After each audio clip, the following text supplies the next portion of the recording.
Today wasn't my finest. I was curt with a customer service rep. I avoided a conversation with the older lady bagging my groceries. I drove too closely behind someone on the way home. I didn't ask my wife about her day. I'm ashamed of all of it, but let me explain. My grandmother started sending care packages way back when I was in college. She'd include snacks, cans of soup, chocolates, the standard fare. In order to fill out the boxes, though, she would put in packs of sponges instead of packing peanuts or newspaper.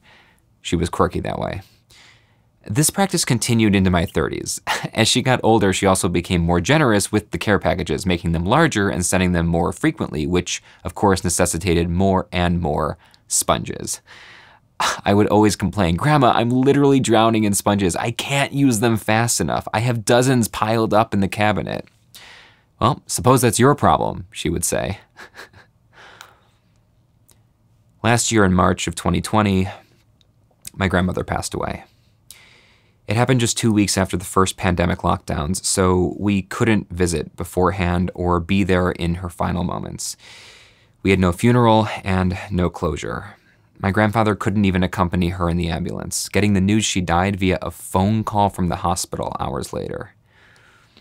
Today, in the middle of doing dishes, I threw out a sponge that I had finally worn out and reached into the cabinet to grab a new one, but there weren't any left. It took a year, but I finally ran out of sponges, and for the first time in 15 years, I had to buy one.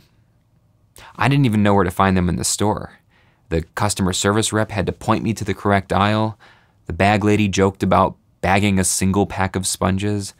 I rushed to get home so I could finish the dishes in time to make dinner for my wife as she ended her workday, and we ate quietly while my 9-month-old son, who will never know his great-grandmother, tossed food on the floor, food I would need to wipe up.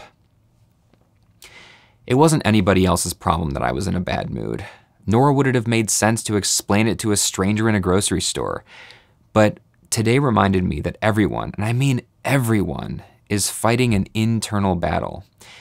We're all just doing our best to get through the day, and it's often the tiniest things that have the greatest impact on our behavior. I'm grateful the customer service rep didn't roll his eyes, that the bag lady didn't mutter something under her breath, that the driver in front of me didn't flip me off or slam on his brakes out of anger, and that my wife didn't call me selfish. They were each gracious in their own way on the day I needed it most, and for the silliest of reasons. If Grandma were here, she'd have said, "You're upset about what? Give me a break." Life is sometimes unbearably difficult and unreasonably cruel.